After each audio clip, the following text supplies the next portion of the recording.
Recently, I was in a classroom with a group of small children, and I had asked them to clean up the mess, as only small children can make.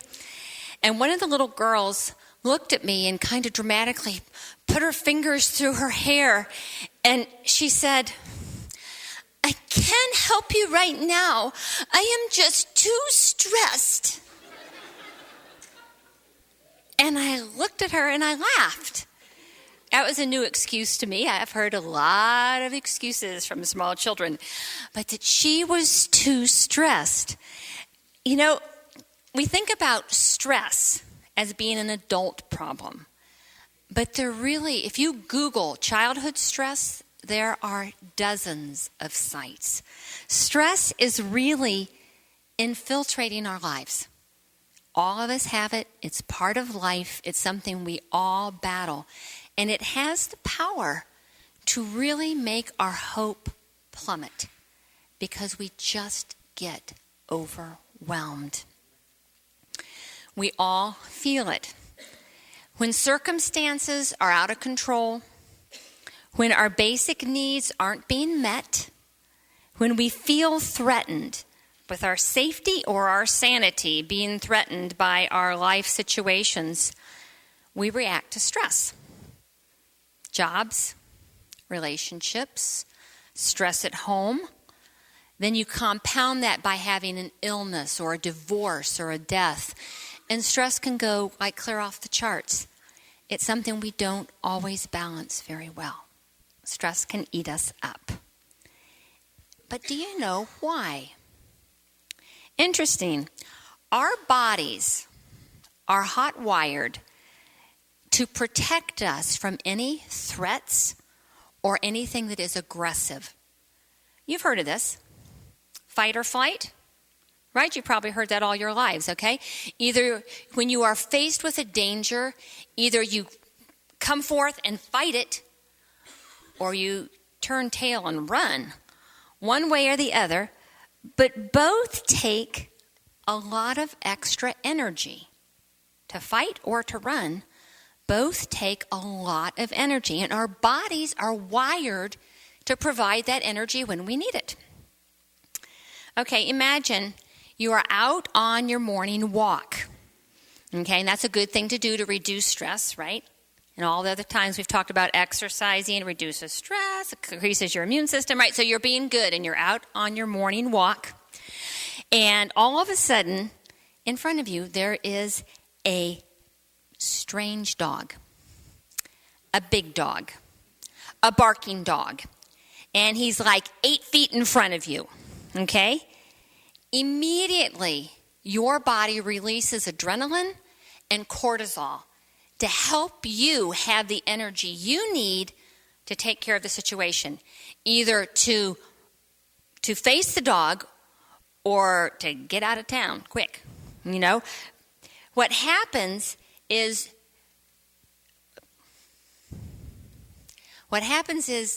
your heart rate increases. You imagine that, right? Your blood pressure goes up. Your blood sugars escalate, and your energy expands. Your body is providing for you to react to the emergency. Okay? Now, that's all to help you know what to do, how to handle it. And what happens, in order for you to focus on all those things, is your body suppresses other systems that normally operate to put all their energy into protecting you. So other body systems that normally are working for you, like growth, like digestion, and like your immune system, you don't need those things when you're facing an enemy. So they kind of go into a holding pattern so that you can put all your energies into taking care of the problem at hand. When the owner calls the dog back into the house, everything goes back to normal and you continue on your walk. Okay, but what can happen when you are under continued stress is that your body feels like you are under a continual threat. It's not just the immediate threat of a situation like boom. that you are in a continual threat situation. And so all of those things, the adrenaline and the cortisol, continue to be at an elevated rate. So you have all those things over extended period of time. It's like the on switch goes on, but it doesn't turn off. Now, you know enough about health to know that if you have elevated heart rate and elevated blood pressure and all that, that's really bad. That is not a good thing for you to live in a state where all those things are being at a high rate. But that also explains why when you are under stress, you are more likely to get sick. Okay? Because what happens is your immune system is turned off or turned down because your body is really geared to fight something that is threatening you. It's kind of an interesting way that our bodies work. Now, 6 years ago, I was diagnosed with chronic Lyme disease. Don't know how much you know about Lyme, but it is something that I fight every day. And I fight it with I've got a doctor, one of the best doctors, and I fight it with natural things. But I will tell you unequivocally that in my fight against Lyme, my greatest enemy is stress.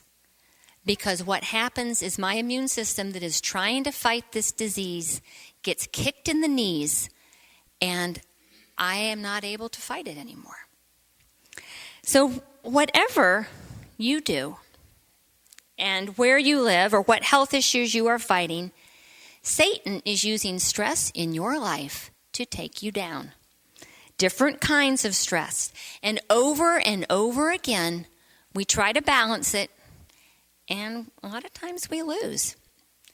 And like the little girl, we say, "Hope, I can't help you right now. I am just too stressed." So, what do? Something we keep coming back to on a lot of these things is taking care of your body. Okay, for you, remember, this is a physical reaction to the stress, and so you can do physical things that will help you manage it if you only will choose to do it. Things like getting your sleep, eating correctly, getting that exercise, okay?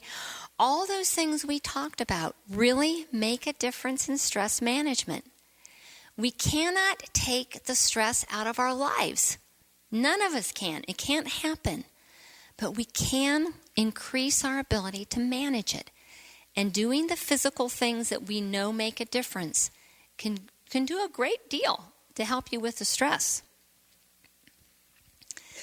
You also need to make sure you have healthy friendships. When you are feeling stressed, you need to talk about it. You need to process it. You need to share your frustration. You need that outlet. So if you're under a lot of stress, call your sister on the phone and say, "Hey, I just need to talk."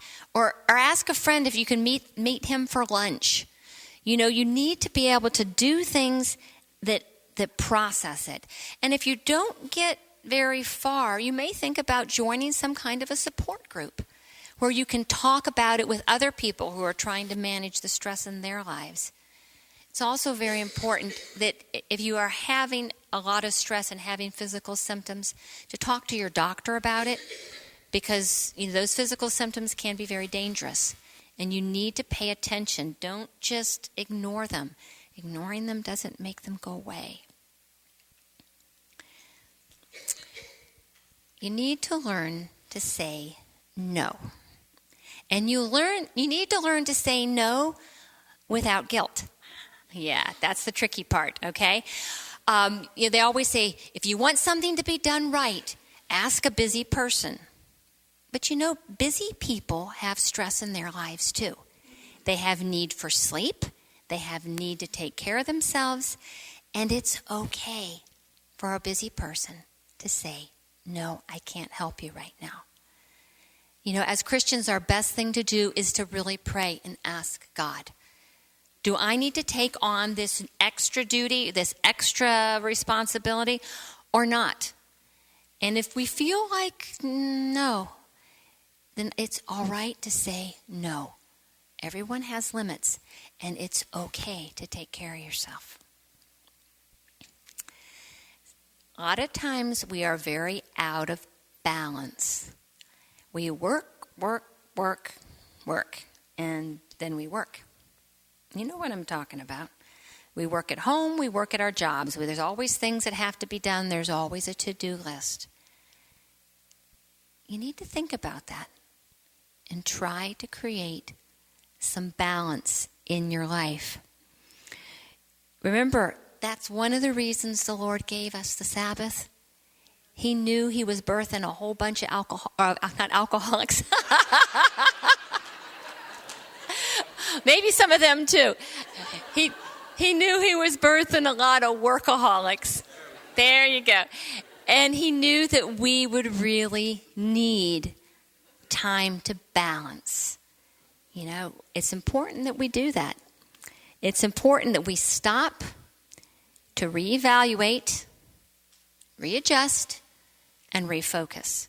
A lot of times reframing our stress can help us manage it better.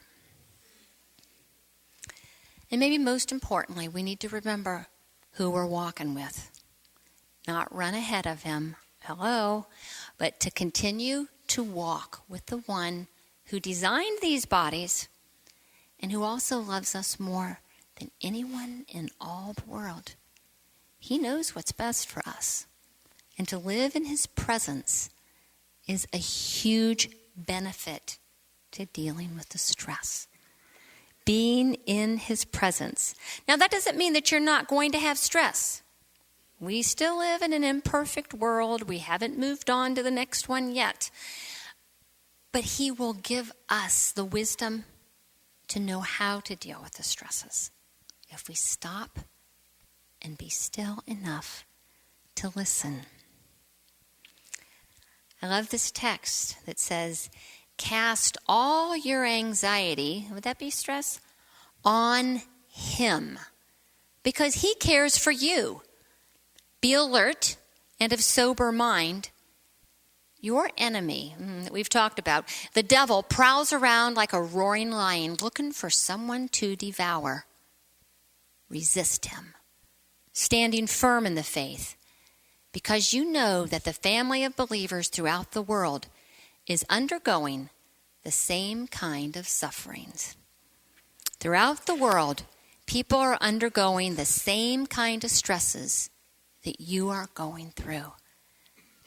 But Jesus says, I'll take them. I'll help you. We'll walk through this together. Satan is out to devour our hope. You know he is. And the anxieties and the stresses of life can do a lot to feed him. But again, we need to walk with God.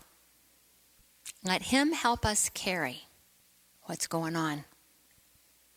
And always, always keep moving towards the light.